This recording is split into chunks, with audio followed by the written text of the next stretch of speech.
हम शुरुआत कर रहे हैं सुप्रीम कोर्ट से एक बड़ी खबर के लिए, जहां पर प्रवासी श्रमिकों को घर वापस भेजने के लिए सुप्रीम कोर्ट ने राज्यों से 15 दिन में सवाल किया है। तो राज्य उससे सहमत दिखे हैं। कोर्ट ने फिलहाल अपना फैसला सुरक्षित रखा है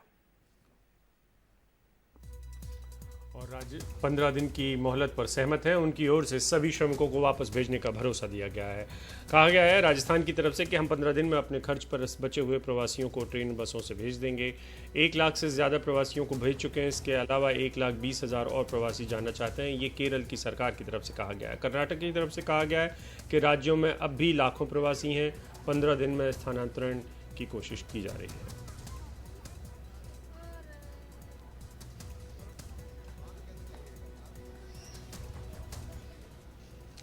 और श्रमिक संगठनों की तरफ से कपिल सिब्बल पेश हुए थे और उन्होंने कहा है कि सरकारों को डीएम पर जो मेरी दलील है जवाब देने का निर्देश दें।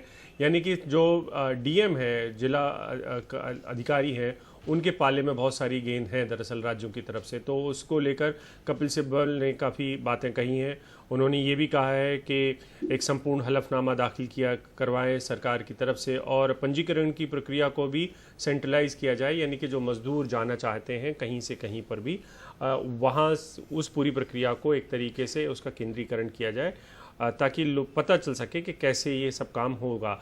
सिब्बल ने ये भी कहा है कि ज़्यादातर जो श्रमिक हैं वो बिना पढ़े लिखे हैं और यदि पंजीकरण केंद्रीकृत होता है तो डेटा प्राप्त करना आसान होगा और प्रवासियों को व्यक्तिगत रूप से पंजीकरण करने की अनुमति होगी। और हमारे सहयोगी आशीष भार्गव हमारे साथ जुड़ रहे हैं इस महत्वपूर्ण खबर पर चर्चा करने के लिए। आशीष, ये जो मोहलत दी गई है इसके बारे में राज्यों का क्या कहना है कि क्या ये काफ़ी है? और दूसरा सवाल ये कि क्या सभी श्रमिक अब जो बच गए हैं वो वापस जाना चाहते हैं या वहीं रहना चाहते हैं? ये भी एक कारण है जिसके चलते जो है एक बड़ा मामला जो है फंसा हुआ है। जी बिल्कुल, देखिए यहाँ पर अभी मोहलत दी नहीं है। मोहलत 9 तारीख को दी जाएगी सुप्रीम कोर्ट के द्वारा। या ऐसा संकेत सुप्रीम कोर्ट ने आज दिया है कि 15 दिन एक उपयुक्त समय है कि 15 दिन के भीतर सभी माइग्रेंट्स को जो जहां जाना चाहता है प्रवासी मजदूरों को भेजा जाए। लेकिन आज वो डायरेक्शन कोई दिया नहीं है। 9 तारीख को यानी मंगलवार को फैसला सुप्रीम कोर्ट इस पे सुनाएगा। तमाम चीजों में वो ये तय भी करेगा, लेकिन इशारा सुप्रीम कोर्ट ने आज किया है कि 15 दिन का ही वक्त मिलेगा। तो लगभग सारे जो स्टेट हैं वो इसके लिए तैयार हैं। यूपी, बिहार के अलावा राजस्थान, मध्य प्रदेश, महाराष्ट्र ने भी कहा है कि उनकी तरफ से 38,000 बचे हैं वो उनको भेज देंगे।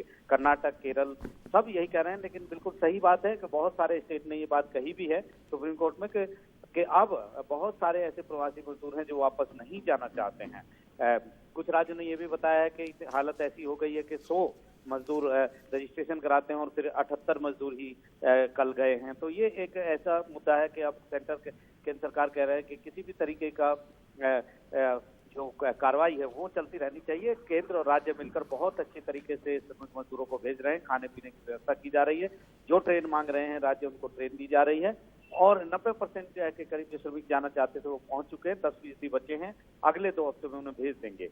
तो कुल मिलाकर अब ये एक बात यहाँ पर है कि केंद्र सरकार ये कह रही है कि जो क्वारंटीन सुविधा जो जिस तरह की स्टेट अभी दे रहे हैं प्रवासी मजदूर जब पहुंचते हैं अपने राज्यों में, तो उसमें किसी तरह की कोई आदेश न दे सुप्रीम कोर्ट, ये केंद्र सरकार कह रहा है। वो कह रहे हैं कि अभी की जो व्यवस्था है उसी को लागू रहने दिया जाना चाहिए। बाकी सारी व्यवस्थाएं ठीक ठाक हैं, ऐसा केंद्र ने भरोसा दिलाया और कहा है कि सभी मजदूरों को जो श्रमिक है उनको भेज दिया जाएगा।